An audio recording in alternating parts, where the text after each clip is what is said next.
Welcome to our channel, Behind My Story. Please like, share, and subscribe.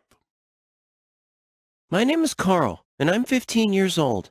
I used to be the team leader of the school's basketball team, and I was proclaimed the best player on the team for the past 2 years. Unfortunately, I developed a bad leg infection and had to quit playing, so I became the team's coach instead. A player named Frank assumed the team leader position when I transitioned to the coach position. He and I were not on good terms. In fact, we were downright enemies. Our team, which had won many championships in the past, began losing games under Frank's leadership because he refused to follow my guidance. Some team members requested that I rejoin the team, but I told them that my leg hadn't healed yet. I was still undergoing physical therapy to regain my leg's strength.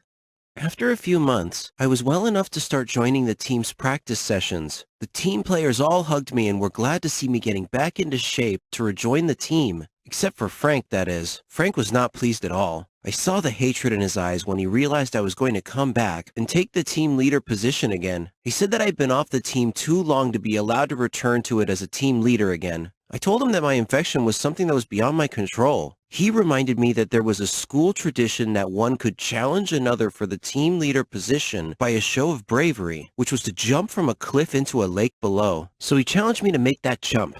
If I could do it, then he would gladly relinquish his team leader position to me and give me $1,000 to boot. He was so confident because he knew that I had a fear of heights. He also knew that if I didn't accept his challenge, then I would be in an untenable position as far as all the team members were concerned, so I had no choice but to accept his challenge. He scheduled the challenge date and invited the team to watch the challenge. I was terrified, but it was now a matter of pride and dignity and a test of my mettle. My reputation was at stake. I arrived at the lake first, then the team members one by one, and then Frank arrived last. He handed the money to one of the players and said that if I couldn't make the jump, then he, Frank, would keep the money and remain the team leader. I went up to the top of the cliff and looked down. I had a moment of vertigo. I thought of backing out, but I heard the team chanting my name over and over and knew that I couldn't let them down. Their support emboldened me, and my fear lessened. I closed my eyes, screwed up my courage, and jumped. I had a feeling of having wings and flying through the air. It was only the blink of an eye before I crashed into the water feet first and went deep.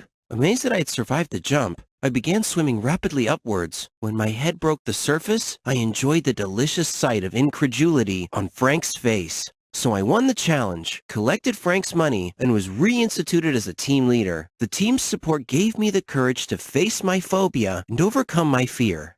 Hi there, I'm Marco and I'm 21 years old. I was born and raised in one of the poorest neighborhoods in my city. I tried to find a decent hobby at a young age that might lead me into earning a living. I found my passion when I began working in the computer field. I fell in love with technology. Because of my intelligence, I became famous in a short span of time. I could identify computer problems and resolve them immediately. I became wealthy, but my greed couldn't be satisfied. I want to get richer quicker, so I became a hacker. I experimented and played around trying to crack various low-level security systems. Then one day, I decided it was my time to up my game by trying to hack into banks and websites. My first challenge in my new career was to hack into my local bank. Banks have strong computer security systems, but I was able to breach their security protocols and breach their security defenses. I honed my skills and developed a hacking program that could hack any website without leaving a trace of evidence. I hacked into the bank's funds and transferred a huge amount of money to my account. In the morning, the news announced that the bank had been hacked by an unknown person. There were no leads in this case. I wanted to boast to people that I was the hacker who had cracked that bank, but I was too smart to do that.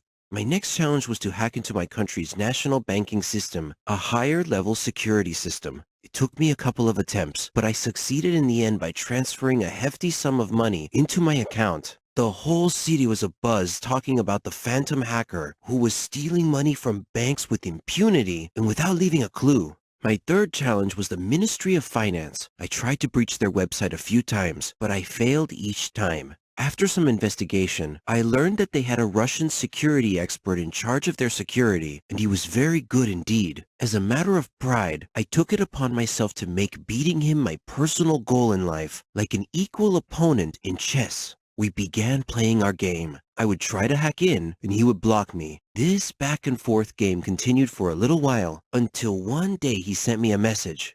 "Got you!" Suddenly, my computer shut down. Soon afterwards, the police showed up at my door and arrested me. So here I sit in prison, but the chess game between myself and my Russian adversary is not over yet. I will finish my prison term and come back for a rematch someday. It's a matter of personal pride now. I've been cursed, and it will haunt me for the rest of my life. It all began with a joke at first, but some jokes have serious consequences, and when this happens, your life becomes an uphill struggle. My name is Catherine. I'm 16 years old, and I live with my parents and my little sister Mara. I like music, acting, and watching action movies. I play baseball and practice ballet. I've even won a lot of prizes. I just had one problem. I like to make fun of people. It's like an addiction. I never watched what I said, nor did I care who it hurt. The kids I picked on were actually kind and gentle, but that just encouraged me even more. My friends were exactly like me. In fact, I was their leader. We walked like we owned the school. We had a classmate named Norman. He wasn't exactly what you'd call in good shape. He was quite the opposite of fit. During class breaks, my gang and I would steal his lunchbox and throw it around each other, keeping it away from him. We watched him run trying to catch us, but he'd stop halfway. The extra weight didn't help him, and he'd quickly run out of breath. Whenever he entered the classroom, we would surprise him by throwing old, musty vegetables and fruits at him. Norman tolerated our teasing. He didn't seem to mind much. But then, one day, a joke went a bit too far. We conceived an evil plan. We told him that there was going to be a photo contest, and the person who makes the funniest pose wins. Norman was so gullible that he believed us. He actually gave it some thought. Then he posed for us. We did our best not to burst out laughing while we took pictures for him. The next day, when he came to school, Norman discovered that his photo shoot pictures had been posted all over the classroom walls, and the kids were laughing, writing comments all over the place. Norman was mortified, and he looked around at his classmates' faces. They were all laughing and pointing at him. Norman started crying, and his nose started bleeding. Then he fainted. A teacher had to call an ambulance to take him to the hospital. I certainly didn't expect that to happen. We knew that Norman would get so fatigued sometimes and leave school for the rest of the day, but we didn't know that he had a medical condition, and I felt deep regret. The curse that I spoke of earlier began when a girl named Naomi joined our class as a new student. On her first day, our teacher brought her in and introduced her to us. She sat at the desk at the very last row. I noticed that she was always looking at me in a strange way, and I wondered why. She looked at me with disdain, and I couldn't figure out why. It was my first time meeting her, after all. I avoided her, mainly because her looks made me feel uneasy, and whenever my gang wanted to make fun of her, I told them to leave her alone. I felt there was something about this girl. One day, during science class, the teacher had paired us up to do a lab experiment, and I intended to ask her about the way she looked at me. But before I could say anything, she took the initiative and surprised me by broaching the subject herself. "You will pay for what you did to Norman," she said coldly. I looked at her and asked, "How do you know Norman? And what are you talking about?" She replied, "It doesn't matter how I know. I just do." I spent the next few days thinking about her words. Afterwards, Naomi ignored me completely. No more staring, no more accusing looks. It was as if I no longer existed to her. I didn't understand her. Then came the day. We had a basketball match. It was the championship game, but I was still busy thinking about Naomi's words. During the game, I glanced at Naomi and caught her looking at me, which distracted me. One of the players from the other team suddenly bumped into me, knocking me down and causing me to land badly on one of my knees. The pain I was in. I had to withdraw from the game to be taken to the hospital. At the hospital, the doctor said that I had torn a ligament from my knee and told me that I would need a surgery and a lot of medication. So after going through the surgery, I began taking my medications. It caused me to gain weight, even though I wasn't eating very much, just vegetables and fruits. I asked the doctor about my sudden weight gain, and he told me the medications I was taking were affecting my hormonal balance, which rarely happened, but in my case, it did. He said that I would either have to endure great pain or deal with the overweight because it wasn't going to stop. So there you have it, guys. This is the curse that Naomi cast upon me, the price I had to pay for what I did to Norman.